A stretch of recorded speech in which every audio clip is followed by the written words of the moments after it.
This is the SAFE Coalition, Confronting Our Crisis. The purpose of this series of programs is to keep the issue of substance abuse disorder front and center. This is an issue that impacts all of us, and that it can be solved only by all of us working together. It is our crisis. My name is Dr. Ann Bergen, and I am co-host of this program along with Jim Derrick, who is the president of SAFE and creator of this series. I was asked along on this journey with him because as an educator, I want to make sure that schools do our part, and particularly in the prevention of substance abuse disorder. And our very special guest today is Norfolk County District Attorney Michael Morrissey. He has certainly tackled this issue head on, and he's very passionate about doing all that he can to address the pain and the devastation that this disease is causing. And as you will find out as we in this discussion is how far ahead of the nation we are because of the efforts of this man before us today. So we welcome you, and we're really actually if we're ahead of the nation, it's because of people like the SAFE Coalition and people spreading the word. It's not, we'll talk about that. I play one small role in it, but if you can't do it alone, and that's one of the things we're finding out is that if and even your opening, you basically said it was an addiction disease, and instead of referring to people the stigma that people have, what's so different about trying to help someone who's suffering from an addiction? Alcoholics we help, people with heart disease we help, people who are diabetics we help. They all have diseases, and if we can get people to recognize, this is not that bad. It's not the 60s or 70s when society used to write people off who may have had a heroin problem and they were junkies. And we talked about this earlier. It was the back room, back alley, bad people. But you look at the demographics and who it is. In 1997, oxys came out on the marketplace. A lot of people get their first start with pain medication, through people's medicine cabinets, and we're dealing with that issue. But they think it's safe to take that. If you look at the chemical makeup of oxys and you compare it to heroin, pretty much the same stuff. So when we look at your office, the responsibilities of the DA's office, can you tell us in regard to substance abuse disorder, this disease, what are the responsibilities? What's the mission, vision of your office? Well, I guess it's work backwards. As the district attorney, the only thing I actually have exclusive jurisdiction and control over is the homicides, deaths. And, of course, we prosecute 5 district courts, 1 superior court, and we prosecute with the help of the local police departments, all the crimes from, minor crimes to serious rapes, murders, bank robberies. And, the everyday run-of-the-mill small potato crimes, you deal with the district court. The big stuff, you go to the superior court. So having said that, the state police, there's 18 of them. 5 of them work on drug cases alone. The other ones the bulk of them work on what we refer to the body side of the aisle, the homicides, and there's 3 of them who work on computer and cell phone forensics. And, you find a lot of that involved in every type of case. So we work closely with the local police here in Franklin. You have a great police department. So if someone dies, they have to call the district attorneys out. And the district attorney's office has an on-call state trooper 24 hours a day. And they go out and they make an initial assessment, accident, homicide. At the homicide, and everybody shows. And then we work hand in hand with the detectives here in Franklin, and we process the case.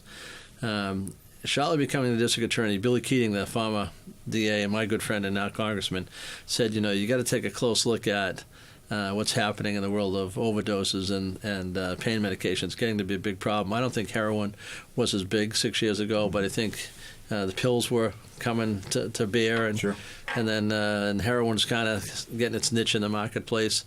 It's always kind of been there, but I think the pills have opened it up. And so he said 40 people died this year in Norfolk County. That was 6 years ago. And then it went to 50, it went to 63, then went to 94, and then last year it was up into the 150s. And 163 projected for 2015, yeah. Right. And then we say projected. Now, I keep track of the statistics when a trooper goes out. We're at 150, so we will break last year's record. If things hold true to form, the holidays coming up, 6 weeks left, that we will be higher than last year. Every year it has gone up. But It is not going up by the leaps and bounds that we went from 40 to the mid-50s to the 60s to the 90s to the 150s. Jump, and now it's a smaller jump. It gets at times discouraging, but you can't arrest these people because the problem is there aren't enough programs. I have some great allies, even in this community. Karen Spilka, Jeff Roy. Jeff has been awesome. Sure. He recognized it too. When you see loved ones in your own community dying, and you tell me I'm only carrying 3 that we showed up, but you tell me that your numbers are 7? That's right. According to Chief Lynch, as of today, there are 37 saves and unfortunately 7 fatalities year to date in 2016. Now, here in Franklin. And people always, so when people say saves, just so that we can maybe this is a good chance for us to do a little advertisement for naloxone and Narcan. Mm-hmm.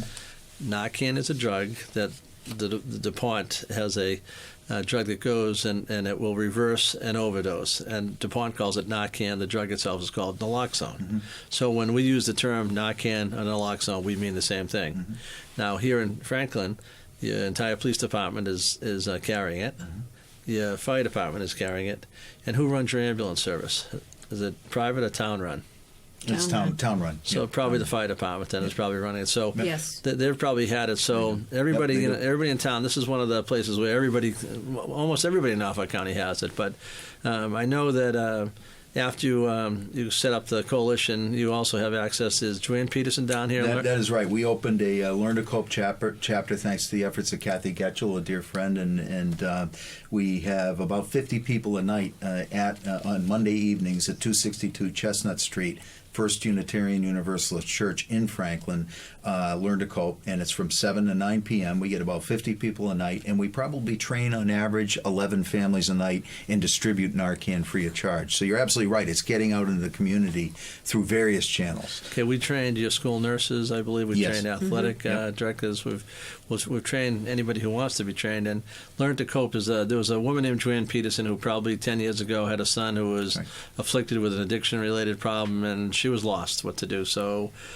she didn't know where to turn, who to talk to, and so she put together a support group. And then that grew, and I think she's like 25, 27 chapters. That's right, and she's even outside of the state she's now. In Florida, and I think she's been to the White House to talk to Michael Botticelli. She's been to the governor's office. She's done tremendous work. She's really an unsung hero. So Learn to Cope, if you're listening to us tonight, it's learn2cope.org. If you can look up the coalition here in Franklin, but if you're looking for help, ideas, just go to their website. That's exactly right. And there are chapters, wherever you are watching today, there's a chapter near you with a meeting on any weeknight, almost any weeknight of the week. And as much as we're trying to tell you we want to remove the stigma, they don't ask who you are. And they don't care. You want to tell them who you are, tell them who you are. You don't. And, go and listen to other parents. You're not alone. I mean, it's the old days. People never talked about it because they were, quote, junkies. But today it's good kids from good families. The average age of a person who's dying in Norfolk County is in their mid to late 30s. 75% male, 25% female. And I kind of want to highlight that for a minute. In our pilot episode, I have an admission to make. I was a little nervous, and I quoted Norfolk County numbers. I quoted the Massachusetts numbers and attributed them just to Norfolk County. So that may have alarmed some people, and I apologize for that. Well, so with that correction... the numbers are alarming in the sense where... They are alarming. We're hitting 5 people a day in Massachusetts. Yep. And we have 3 people a week in Norfolk County. Right, and that's really what I wanted to bring home is a statement that we made before we started taping, and you were saying relative to car accidents, opioids... we've exceeded car accidents. Well exceeding them. And speaking of car accidents, one of the things that we also have to deal with are motor vehicle homicides. Yep. And I have 8 attorneys in the office who actually just work on those cases. Never mind the serious bodily injury cases, but the death cases. And we're up into the high 40s, so almost one a week. Sure. People dying in a car accident. A high percentage of those involve drugs and alcohol. Mm-hmm. So, what's killing people as we sit here, I don't want to jinx myself. It's been a relatively quiet year, but we've had 6 homicides.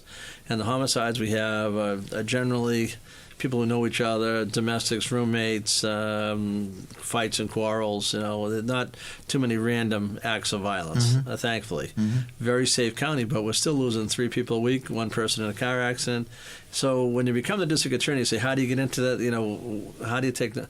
If you didn't pay attention to what the numbers are telling you, then you wouldn't be a good district attorney. And for us, half the murders in the state are happen in Suffolk County. Mm-hmm. So Danny Conley, my good friend, I mean, he has his hands full on another front. Mm-hmm. I mean, he has half the murders. Plus, I'm sure he has his share of overdoses. So he has other fires burning. Sure. So every county is a little bit different. Sure. Well, I just want to take a minute with the real numbers just to refresh people. In 2010, statistics show 55 overdoses in Norfolk County. Closing out 2015, roughly 163 overdoses, and District Attorney Morrissey just said that we're headed over 150 already year to date. So, I mean, that's an enormous increase. I also want to just take a moment to a lot of people don't realize maybe what the District Attorney's Office does for the community. And as someone who was just a citizen who took over the role as president of this coalition, as a dad with somebody suffering from substance use disorder, I had no idea what your office did. And I think that Michael's office is very unique based on the interactions that I've had with other people in other counties. But just so that you know what District Attorney Morrissey's office is doing in the community, he is and his office are supporting the community coalitions throughout our county, and according to Michael, there are over 20 that are operating, so that the community can actually respond to this crisis. It requires a communal response. This issue is so big, we can't arrest our way out of it. We can't teach our way out of it. Sound like me now, you know. Yeah, well, it's true. I learned from the best. So his office sponsors in many cases. We received a grant to open our drop-in centers last year and our resource centers that are continuing from District Attorney Morrissey's office. I got to clarify one thing. As much as I was able to take some credit for that, but actually my good friends in the legislature gave us some money to deal with the heroin issue. Great. And you guys are unique. I mean, you're my first drop-in center because you weren't the first coalition, I can tell you that, but you're one of the most active. And you really, the people who you have with you in this coalition have really stepped up big time. But Jeff Roy and That's right. Senator Spilka, I mean, some of the stuff I can't do without them. And also, I hate to say this, thanks to the drug dealers, they always get mad at me when I say this. You have to thank a drug dealer as well, because we take their money, we take their cars. Beautiful. And we take that, and we have 2 or 3 people in the office who actually handle forfeiture. We will go after their assets, which we can on drug cases, and we can put some of that money into prevention, education. But we appreciate it, and the other support, the most important support that we get is the monthly meetings that take place by a very invigorated staff led by Jennifer Rowe and David Morgan. Yeah, I have a pharmacist. People, that's kind of odd. I took a prosecutor who actually has young kids, one in college, one in high school, which I think is a plus. And she had been a active prosecutor for a dozen or more years, and so she thought, being a prosecutor is great, but I think she was a firm believer, like we are, is education and prevention has to be a key part of it. And she said, "I'd love to do it." And so I've been fortunate to have someone who knows what happens in the courthouse now working on the outside. And David Morgan was in his day, he owned a couple pharmacies, and he sold the pharmacies, and he works with us as a consultant. And I don't know of any other district attorney's office in the country that has a pharmacist. It's remarkable, the resources that they bring. And so when we get together with other community coalition leaders, we're encouraged to share. All ideas aren't great, but there are no original ideas in this coalition. We have liberally shared and liberally borrowed from other coalitions. And it's really a case of the district attorney's office facilitating this type of communal sharing so that we can bring some real solutions home. And I just want people to know that. And one of the reasons we're doing this show, and we talked about it before we started taping, was this is a crisis. And you This is the single referenced largest public health and public safety crisis right. that we face in our day. And you talked about, but back in the 50s and 60s, it was polio, and then there was AIDS, and there was this national coming together to address it. And, Sure. I I think it's happening, not as quick as we would like it to happen. I mean, you look at the amount of deaths we've had in Iraq and Afghanistan of young people, but I have to think that the deaths we have now that are going on because of heroin and pills, I have to think, that they're greater than what occurred even during the period of time, of war. I mean, you're talking Massachusetts last year, 1,700. They think they're going to hit 2,000, Right. five people a day. Right. I mean, that's Massachusetts with 6 million people. I mean, so if this country is 350 million, if you take that, times, it's a land office of, giant number of people. Sure. The governor's done a good job of trying to destigmatize. They have the State Without Stigma campaign that they've run. The Attorney General's been good. The governor's been awesome. I think that they get it too. When you see people dying around you, I mean, one way or the other, you're going to come kicking and screaming because this is the issue. And during the campaign, it was a big issue in the governor's fight. They all got it. And again, my friends in the legislature and the governor have expanded access to beds and treatment beds. Right. I think our biggest problem is as good a work as we all do and the coalition does and some of the things we do in trying to get people help. I think it is a uphill climb sometimes to get people the extended treatment they need. You just can't have the revolving door treatment, 3 days, sober them up, out the door.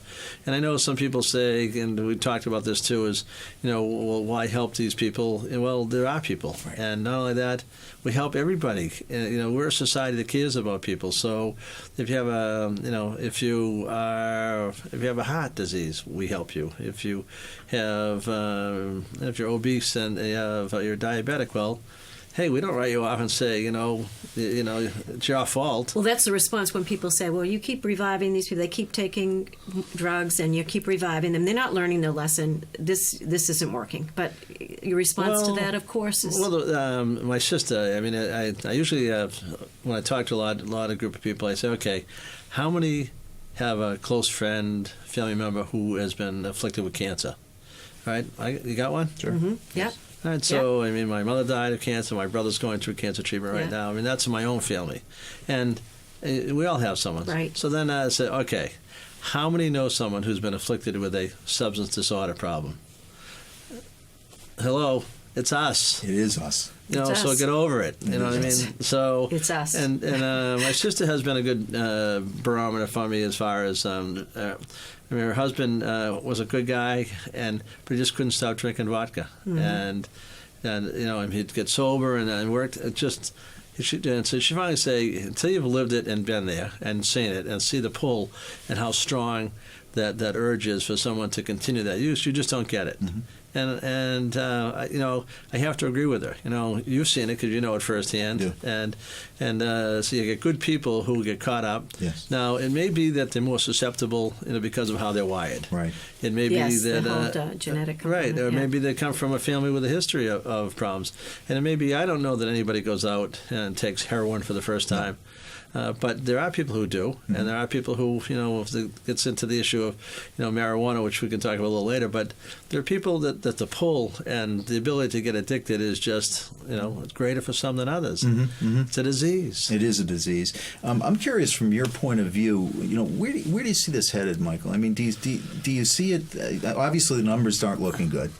Well, in terms of saves, you talked about saves earlier, and I think that's a really important component of this discussion. Well, there's a lot of people who have to be involved in saving people to fight another day and get them treatment. Okay, so that's one aspect. With Narcan, yeah. And we do that. Everybody has, naloxone, Narcan, we're getting it out there. We're taking drugs off the street. The Franklin Police, who was the chief before? Chief Submersion, Chief Williams. Yep.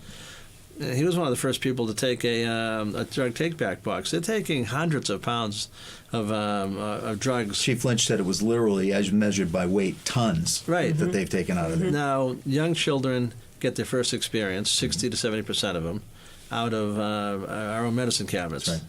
But you got to remember now, we're 5% of the world's population, and we use over 80% of the pain medication. So we're a bunch of wimps. As my wife would say, she went and had a couple wisdom teeth taken out, and the dentist wrote her a prescription for if she wanted Percocet. Now, she didn't fill it, and she looked at it, and she said to me, if men had to have babies, there wouldn't be any children in this world. So, and then, heard that before. Right. So, but in the old days, you were lucky to get, you get Tylenol with codeine. And say, oh, my God, Tylenol with codeine, pain medication. Sure. Take an aspirin. Sure. So society has changed, and there's a whole bunch of doctors who have grown up in the 90s who, when oxys came on the market, Big Pharma said to them, this is a pain medication, non-addictive pain medication, and they were giving it for everything. And so another segment of the population that, as you know, that we deal with and you've dealt with down here is the medical community, the pharmacy, the nurses, the dentists, and the doctors. Sure. And there's a lot of work going on to retrain them and to get them, to basically figure out, what can you do? Like, for instance, the legislature passed a 7-day supply coming out of emergency room. Right. Now, There's a few issues with it, but it's a step in the right direction. 7-day supply, you could argue. The three of us are all doctors. You're the real conservative, you're the moderate, and I'm the liberal doctor. You give out 1 pill a day, you give 3 pills a day, and I give out 9 pills a day. Mm-hmm. So what's a daily supply? I mean, there's some things, that they have to kind of fine-tune, but it's in the right direction. Sure. And also just getting doctor's training. Now, everybody has to use the prescription drug monitoring program as of the middle of October. Yep. And one of the things that we do is, I'll probably get shot for this as well, is that we take a look at it. When someone dies, we treat it as a crime scene. Mm-hmm. So we go there and we talk to, interview people and tell us about the person and what kind of history. We get as much information as we can. Sometimes we get information on who's selling the drugs, and that may lead the local and state police to follow up investigation, because we do arrest people. That has to be part of the equation, especially people who are poisoning our young people and selling large amounts. And then we also take a look at like medication. One of the things, I have a meeting every 2 months with every police department where there's an overdose, and one of the things that try to identify the trends and the numbers. So we saw people who came out of rehab, people who are getting out of prison, were much more susceptible to having a relapse or an overdose. And so as a result of that, that's one of the things that now people are starting to focus on, to make sure that we have some more oversight and help. We're finding out that a lot of people are taking gabapentin. Yes.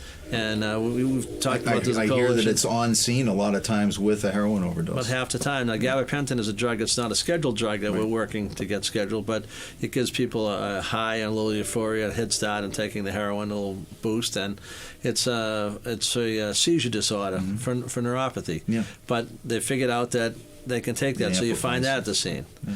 And so we were trying to work to make doctors aware of that. And then, when you have a child, and you go back, I can remember when we had our first child, and you put them to bed at night, and you go and you put your hand to make sure they're breathing, and you see their chest moving, and then you figure out, after the first one, what the hell, they're resilient. Just put them to bed, they'll make it through the night. So, but what happens? So we're finding out a lot of parents who, because you have adults, people who are in their 30s, often living home with parents. Sure. So we lead a ton of reports where it says, it was 11 o'clock, and then I went to bed, the news was over, and I went up, I saw Johnny's light on.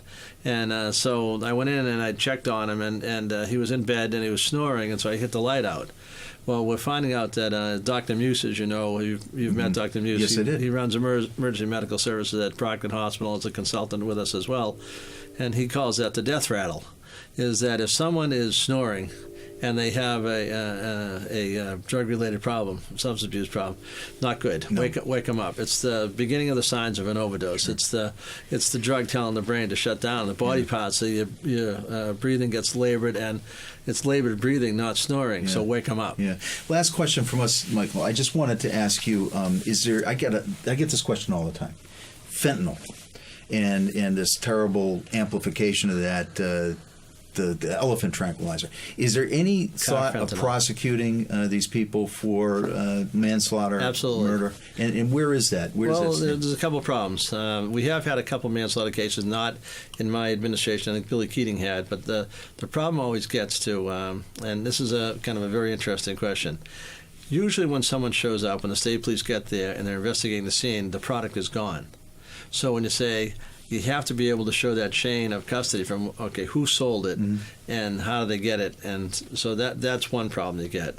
Now, if you're selling fentanyl, it's like at least, what do they tell it, 80, 100 times. 100 times more potent than heroin. And heroin today is 70%, 75% purity. When we were younger in the 60s and 70s, it was 30, 35% pure. So it's an interesting question of whether or not they have separate charges now. They have to clean up the statute charging people for the sale of fentanyl. The state lab can determine you have 40 grams of a product. They can't tell you that it's 30 heroin, 10 of fentanyl, and they just don't have the wherewithal. So we have a little bit more work to do. But it's an interesting question of someone who's selling the car fentanyl, which is another 100 times stronger than, It is. As you said, an elephant tranquilizer. That's right. Now, I would think that in itself is so dangerous that if we could find the person who sold it and you could tie that together, that might put them on the track of being subject to a... Can I ask you, just to interrupt, just as an educator, and one of the things we were seeing in schools is a huge increase in the number of kids who are prescribed Adderall, Ritalin, And just from my own limited experience, ultimately, some of them down the line selling the drug, Sure. it's starting them. It seems to me when you look at the United States versus any other country in the world, we are so overprescribing. It seems to me. What's your sense of Well, that? it goes back to 5% of the world's population, Yeah. 80% of the pain Yeah. medication. What's wrong with this picture? So doctors have to take a responsibility. We've reported doctors to the Board of Registration of Medicine, not because they have done anything illegal, but if you look at some of the prescribing practices of people who we find at the overdoses, you're going to find people that may have been taking medication to get them off of an opiate, and yet you find a doctor giving them Percocets or Vicodin, some of it.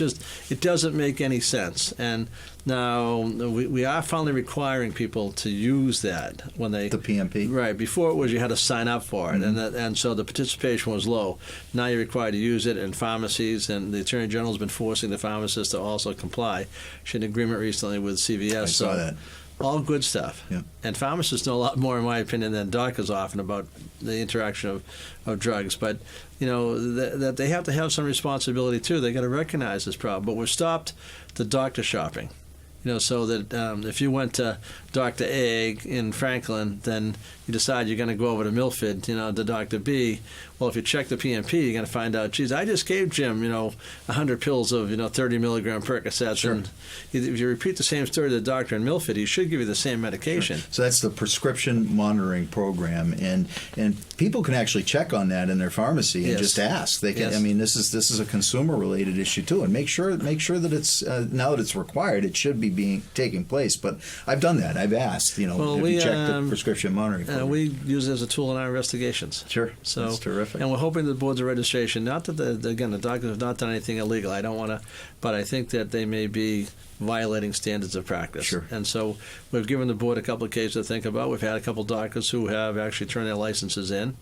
That one of them, in one case, the doctor had 3 deaths in about a 6-week period in Norfolk County, and that's just Norfolk County because the other counties don't necessarily do what we're doing either. So, if you're, let's say, practicing in Stoughton, you could easily be practicing in Plymouth County as well. I see.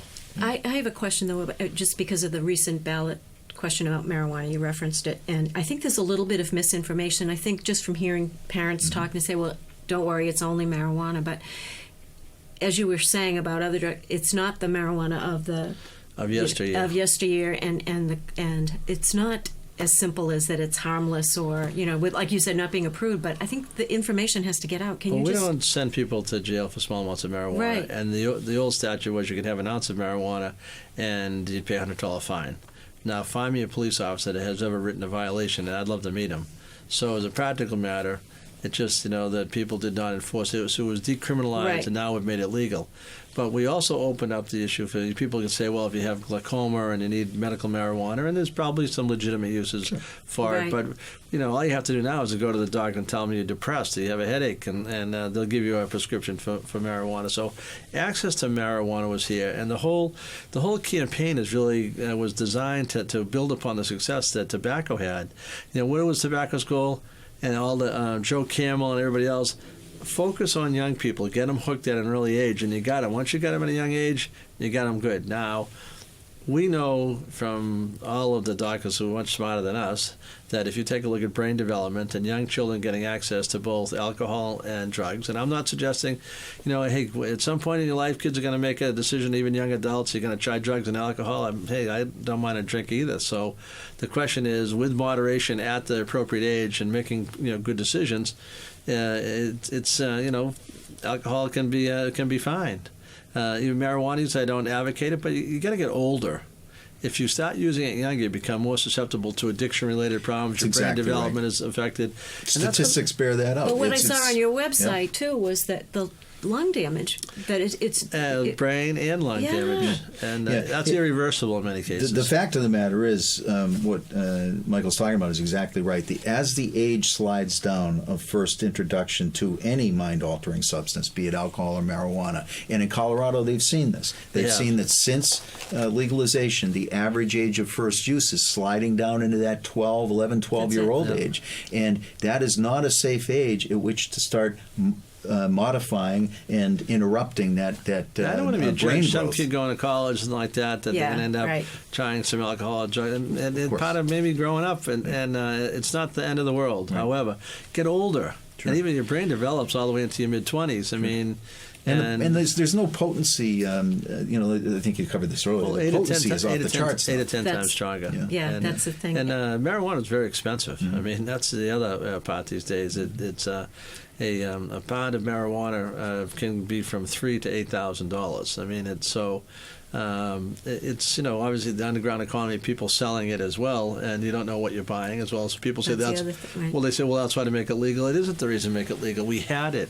People could get it. It was not a problem. And now That's I think right. the other argument that I just wanted to touch upon about people saying, well, we're going to get $100 million and we're going to have all this money. Mm-hmm. Well, you have one of the nicest schools in the county here in Franklin, and it was more than $100 million. Yes, it was. I know Quincy High School is newer, and it was $138 million. So, we couldn't even build enough schools with the money we're going to get in our lifetime. But more importantly, Colorado's 7.5 million people. We're 6.5 million people. Colorado's been at this for 3 years. They just hit like $120 million in revenue coming in, $35 million to administer it. Their tax rate is 30%. Our tax rate, according to the ballot question, is 10%. So I'm hoping my friends in the legislature will equalize out the taxes and raise it to a level comparable to Colorado. And I know people always say, well, the people voted for this. Well, it was designed and set up to hook young people, and we've made changes to a lot of ballot initiatives. I go back as far as 2.5. If the legislature didn't change that, it would not have worked. Right. And so I think there's some changes that they can make. Great point.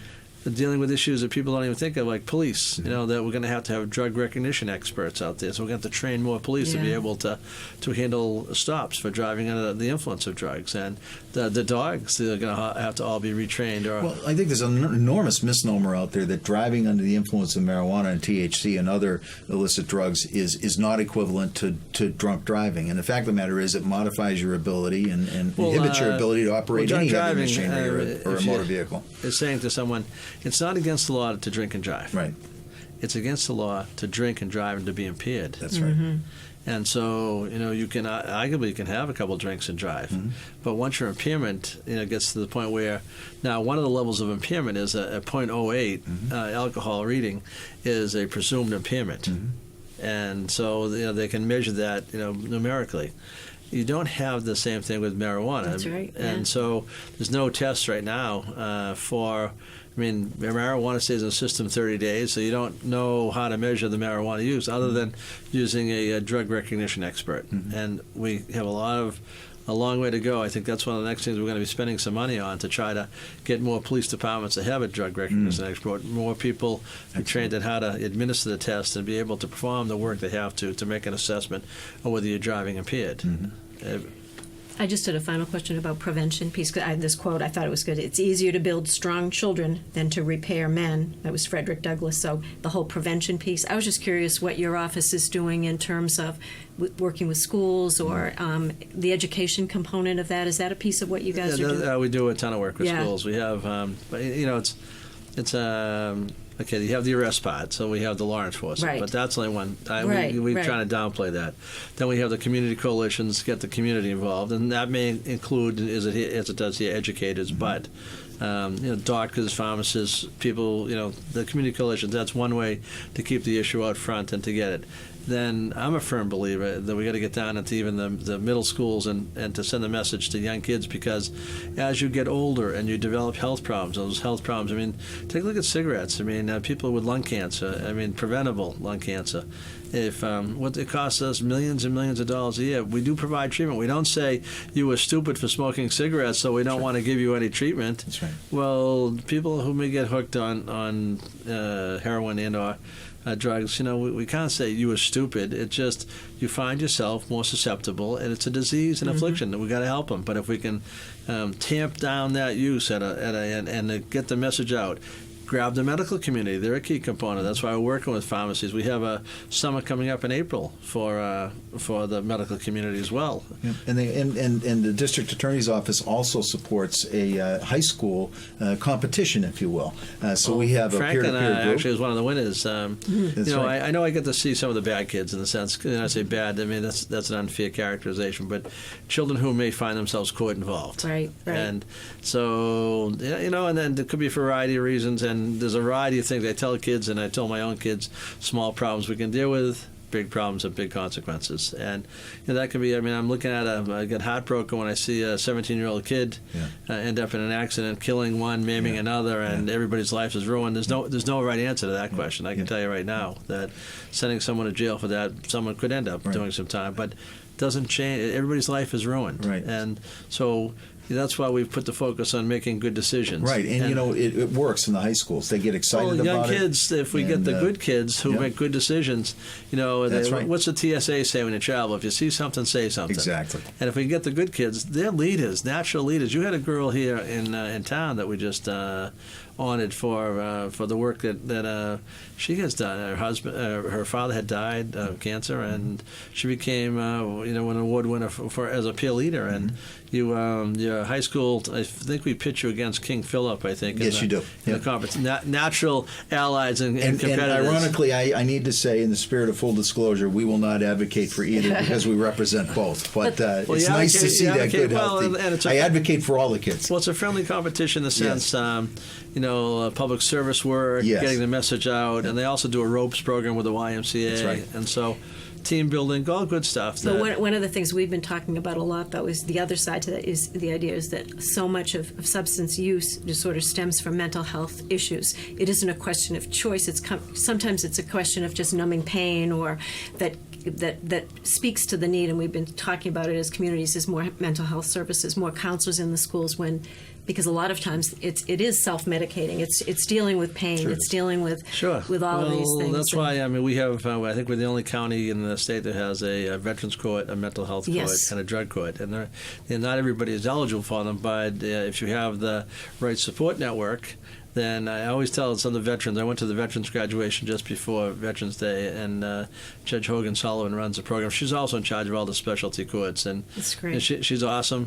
But I think I'd rather go spend 6 months or a year with Michael Bellotti than spend a year to a year and a half every week going before Judge Sullivan. I said, she's like a drill instructor, but compassion. Yeah. Mm-hmm. And she has a son who's in the military, and she understands it. And so, you can wander a little, but she doesn't let you stray too far. But you're working with the VA, with mental health counseling, with employment counseling, with housing, and the probation department and the district attorney's office. And everybody tries to get everybody going in the same direction to get the person back into society with the help and support they need. Because if you don't, the problem with dealing with this problem, most of the problems in Norfolk County, the crime, a high percentage of it is related to people with drug-related issues. That's why it's our crisis, It right? is our And so crisis. that's why we want to thank you so much for being here. Sorry to talk so much. No, this was good. So- This was so many important topics, and taking the time out of your schedule to come here today. So. And I want to just thank the Franklin Safe Coalition. They're awesome. Yeah. So, well, thank you, Michael. They've truly been. They may have been a little slow getting started, but they're strong finishes. And thank you for all your support. So I'd like to thank again our special guest, District Attorney Michael Morrissey. I'd like to remind people that if you are in need of assistance, you are not alone. The Safe Coalition stands ready to help. You may call our resource line at 508-488-8105, and we can help you find resources, supportive services, and treatment options. We are the Safe Coalition at safecoalitionma.com, and you can also find us on Facebook and Twitter. So for Ann Bergen, I'm Jim Derrick, thanking you for watching the Safe Coalition Confronting Our Crisis.